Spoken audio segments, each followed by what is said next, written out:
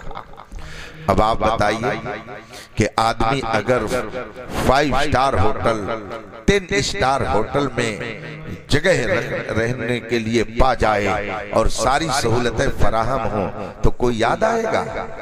سب بھول جائیں گے. کون یاد کرتا؟ کہتے موج مستی کرو یار، جو گھر کے لوگ ہیں گھر دیکھیں، ہم لوگ یہاں دیکھیں. حضرت آدم علیہ السلام اس جنت میں تھے جہاں کسی چیز کی کوئی کمی نہیں تھی، مگر پھر بھی دل نہیں لگ رہا تھا. جنت کے اندر ان کا دل نہیں لگ رہا تھا، اداسی چھائی رہتی تھی. دیکھتے تھے جنت کی بہاروں کو، جنت کے باغات کو، جنت کے پھلوں کو، جنت کے پھولوں کو، جنت کے گلدستوں کو، سب دیکھتے تھے. عالی شان بلڈنگوں کو دیکھتے تھے، مگر پھر بھی اداسی رہتے تھے. سکون قلب مکمل طور سے انہیں حاصل نہیں ہو رہا تھا. اداس جنت میں رہتے تھے. اللہ تبارک و تعالی نے حضرت آدم علیہ السلام کی اداسی کو دور کرنے کے لیے، ان کے قلب کے، ان کے جگر کے سکون کے لیے اللہ تعالی نے اپنی حکمت کاملہ سے حضرت مائی حوا کو جنت کے اندر پیدا فرمایا. چنانچہ اللہ تبارک و تعالی نے حضرت آدم علیہ السلام کی بائیں پسلی سے حضرت حوا کو پیدا فرمایا. حضرت آدم جنت میں سو رہے تھے اور جب نیند کھلی تو دیکھا ایک پیکر حسن و جمال نگاہوں کے سامنے ہے. حضرت آدم علیہ السلام نے دیکھا، ان کے دل کو سکون آ گیا. قرآن کریم نے ارشاد فرمایا کہ میں نے جوڑا کیوں بنایا؟ لِتَسْكُنُوا إِلَيْهَا، تاکہ تمہارے دل کو اس سے سکون ملے. حضرت آدم کو اللہ تبارک و تعالی نے جنت میں رکھا، مگر سکون قلب کے لیے حضرت حوا کو اللہ نے جنت میں پیدا فرمایا. اور پھر جب حضرت حوا رضی اللہ تعالی عنہ حضرت آدم علیہ السلام کے سامنے کھڑی تھی، اب حضرت آدم علیہ السلام نے ان سے گفتگو کرنی چاہیے، بات کرنی چاہیے، قریب ہونا چاہا. غیب سے آواز آئی، آدم ایسے نہیں، پہلے نکاح ہوگا، نکاح ہوگا. اب حضرت آدم علیہ السلام کے نکاح کی تیاری ہو رہی ہے. آج دنیا کا بڑا سے بڑا حاکم، پوری دنیا کا کوئی بادشاہ ہو جائے اور وہ کوئی میرج ہال تعمیر کرے سونے اور چاندی کا، اور باراتیوں میں بڑے بڑے حکمرانوں کو بلا لے، بڑے بڑے محدثین کو بلا لے، بڑے بڑے فقہا مجتہدین کو بلا لے، بڑے بڑے مشائخ اور پیروں کو بلا لے، بڑے بڑے پروفیسروں اور انجینئروں ڈاکٹروں کو بلا لے، وی آئی پی براتیوں کو بلا لے، مگر ہمارے اور آپ کے دادا کا نکاح جس میرج ہال میں ہوا اس کا کوئی جواب نہیں لا سکتا ہے. وہ جنت جہاں پہ حضرت آدم علیہ السلام کے نکاح کی تیاری کی گئی، اور باراتیوں میں کون؟ آپ دنیا کے بڑے سے بڑے حکمراں کو تو آپ باراتی بنا سکتے ہیں، مگر فرشتوں کا جھرمٹ کہاں سے لے آئیں گے؟ وہ نورانی بارات کہاں سے لائیں گے؟ جنت کے اندر اللہ تبارک و تعالی کے حکم سے حضرت آدم علیہ السلام کا ام البشر حضرت سیدتنا حوا رضی اللہ تعالی عنہ سے نکاح ہوتا ہے. نکاح کے لیے میرج ہال منتخب کیا تو جنت منتخب کیا، اور بارات آئی تو فرشتوں کا جم گھٹا تھا. اس مقدس جھرمٹ میں اللہ نے حضرت آدم کا نکاح فرمایا. اس کا مطلب ہے کہ ہم آدمی ہیں، آدم سے ہمارا تعلق ہے. آدم نے جنت میں رہ کر کے نکاح کیا. اس کا مطلب ہے کہ یہ نکاح یہ کوئی دنیاوی منورنجن نہیں ہے، ایک جنتی کام ہے. یہ سب سے پہلے جنت میں وجود میں آیا. پھر حضرت آدم علیہ السلام نے نکاح کے بعد جب قرب چاہا، قریب ہونا چاہا، غیب سے آواز آئی، آدم ایسے نہیں، ایسے ابھی قرب نہیں حاصل کر سکتے ہو. عرض کی مولا پھر کس طرح سے؟ غیب سے آواز آئی، آدم تو میرے محبوب پر جو تیری ہی نسل سے ہے، آخری پیغمبر ہے، وہ میرا محبوب ہے، تم اس پر درود بھیجو اور وہی درود تمہارا مہر مقرر کیا جاتا ہے. چنانچہ حضرت آدم علیہ السلام نے اس آخری نبی جن کا ابھی بظاہر کوئی وجود نہیں، ابھی تو صرف حضرت آدم ہے، حضرت حوا ہے، نسل انسانی تو ابھی چلی ہی نہیں ہے، ابھی تو وہ نبی دنیا میں جلوہ کر ہی نہیں ہوا ہے، مگر اللہ فرماتا ہے میرے اس آخری نبی پر جو آدم تیری ہی نسل سے آئے گا، اس پر تم 20 مرتبہ درود بھیج دو، یہی تمہارا مہر مقرر کیا جاتا ہے. اس کا مطلب ہے نکاح کے موقع پر اس آخری نبی کو یاد کرنا یہ حضرت آدم کی سنت ہے اور یہ اللہ کو پسند ہے. اسی لیے تو اہل ایمان جب اپنے گھروں میں شادی کا موقع دیکھتے ہیں تو ان کی آواز ہوتی ہے، شادی اور نکاح اگر میرے مصطفیٰ نہ ہوتے تو کچھ بھی نہ ملتا. یہ نعمتیں اگر مل رہی ہیں تو اسی نبی کے صدقے میں مل رہی ہے، اور انسان جس کی کھاتا ہے اس کی گاتا ہے. ہم نبی کی کھاتے ہیں تو نبی کی گا رہے ہیں. اسی لیے جب گھر میں شادی کا موقع آتا ہے تو ایمانی آواز ہوتی ہے، کیا میلاد ہونا چاہیے. اگر گھر بن گیا تب بھی لوگ کہتے ہیں میلاد ہونا چاہیے. اگر کوئی حج پہ جا رہا ہے تب بھی لوگ کہتے ہیں گھر میں میلاد ہونا چاہیے. بچے کی ولادت ہو گئی تب بھی لوگ کہتے ہیں میلاد ہونا چاہیے. آخر کیوں ایسا ہوتا ہے؟ اس لیے کہ ایمان یہ کہتا ہے ہوتے کہاں خلیل کہاں کعبہ و منا، لولاک والے صاحبی سب تیرے گھر کی ہے. اور یہ نعمتیں جتنی مل رہی ہیں ان نعمتوں کا ہم کو اگر خدا کی طرف سے انعام ہو رہا ہے تو لا ورب العرش جس کو جو ملا ان سے ملا. بڑھتی ہے کونین میں نعمت رسول اللہ کی. تو شادی ہو، بیاہ ہو، لڑکے کی ولادت ہو، وقیقہ ہو، جو کچھ بھی ہمیں نعمتیں مل رہی ہیں سب خدا کے کرم سے اور رسول پاک کے صدقے میں مل رہی ہیں. اللہ کا کرم ہے کہ اس نے ہمیں اپنے دادا کا بے وفا لڑکا نہیں بنایا. ہم اپنے دادا کی بے وفا اولاد نہیں ہیں بلکہ اپنے دادا کی وفادار اولاد میں ہیں. اس لیے کہ دادا نے نکاح کیا تو ہم بھی الحمدللہ اسی طریقے پر عمل کرتے ہیں. اور دادا جان نے اس نبی کے اوپر درود پاک بھیجا تو ہم بھی اس موقع پر اپنے نبی کی بارگاہ میں درود و سلام کا تحفہ پیش کر کے اپنی وفاداری کا ثبوت دیا کرتے ہیں. رفیقان محترم، یہ جنتی عمل ہے. نکاح یہ کوئی دنیاوی منورنجن نہیں ہے، ایک جنتی عمل ہے. یہ عمل سب سے پہلے جنت میں وجود میں آیا، فرشتوں کے جھرمٹ میں وجود میں آیا اور پاکیزہ محفل سجائی گئی. مصطفیٰ پر درود و سلام کا نذرانہ پیش کیا گیا. اسی لیے رسول پاک صلی اللہ علیہ وسلم نے ایک موقع پر ارشاد فرمایا، من تزوج فقد استکمل دینا. جس نے نکاح کیا اس نے اپنے دین کو مکمل کر لیا. النکاح نصف الدین، نکاح آدھا دین ہے. من تزوج فقط استکمل الدین، جس نے نکاح کیا اس نے اپنے دین کو مکمل کر لیا. رسول پاک نے نکاح کو آدھا دین کہا ہے. اب آپ ذرا غور کیجئے کہ آج جو معاشرے میں نکاح کا ماحول ہے اسے دیکھیے اور پھر رسول پاک صلی اللہ علیہ وسلم کے اس ارشاد کو دیکھیے، دونوں میں کوئی مناسبت ہی نہیں لگتی ہے. رسول پاک نے اسے آدھا دین فرمایا ہے. یہ نکاح صرف دین ہی نہیں بلکہ میرے آقا صلی اللہ علیہ وسلم فرماتے ہیں تزوج الودود الولود فإنی مکاثر بکم الامم یوم القیامہ. تم ایسے گھروں میں شادی کرو جہاں پہ محبت زیادہ ملے، جہاں پر بچوں کی پیدائش زیادہ ہو، تاکہ میدان محشر میں میں اپنی امت کی کثرت کو دیکھ کر کے خوش ہو جاؤں۔ تو یہ نکاح میدان محشر میں رسول پاک کی خوشی حاصل کرنے کا ذریعہ ہے۔ اسی لیے میرے آقا نے فرمایا النکاح من سنتی فمن رغب عن سنتی فلیس منی، نکاح میری سنت ہے، اور جو میری سنت سے منہ موڑے گا وہ میرے طریقے پر نہیں ہو سکتا ہے۔ اللہ کے رسول صلی اللہ علیہ وسلم جب کسی محفل نکاح میں جاتے تو آپ خطبہ ارشاد فرماتے، اور خطبے میں قرآن کریم کی چند آیات کو ضرور ارشاد فرماتے۔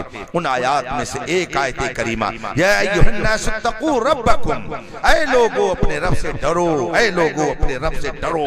میرے آقا صلی اللہ علیہ وسلم جب کسی محفل نکاح میں تشریف لے جاتے اور نکاح کی محفل منعقد ہوتی تو آپ اس آیت کریمہ کا ورد فرماتے، لوگوں کو بتاتے، اے لوگو اللہ سے ڈرو۔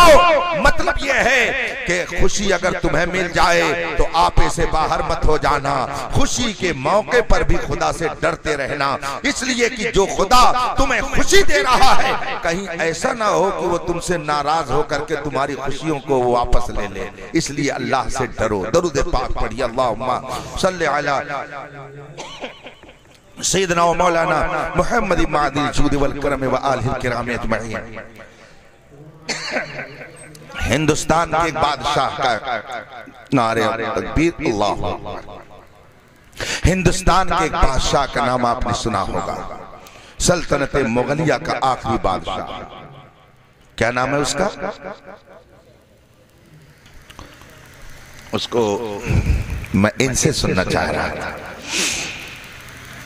بہادر شاہ ظفر، سلطنت مغلیہ کا آخری بادشاہ بہادر شاہ ظفر، بہت دانشور تھے، وہ بہت دور اندیش تھے، سنی صحیح العقیدہ تھے، جس کو اس زمانے میں پکا بریلوی کہا جاتا ہے، اس عقیدے پر وہ تھے۔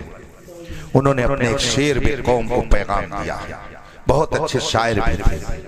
انہوں نے اپنے ایک شعر میں کہا ہے، ظفر آدمی اس کو نہ جانیو، ہو وہ کیسا ہی صاحب فہم و ذکا، جسے عیش میں یاد خدا نہ رہی، جسے تیش میں خوف خدا نہ رہا۔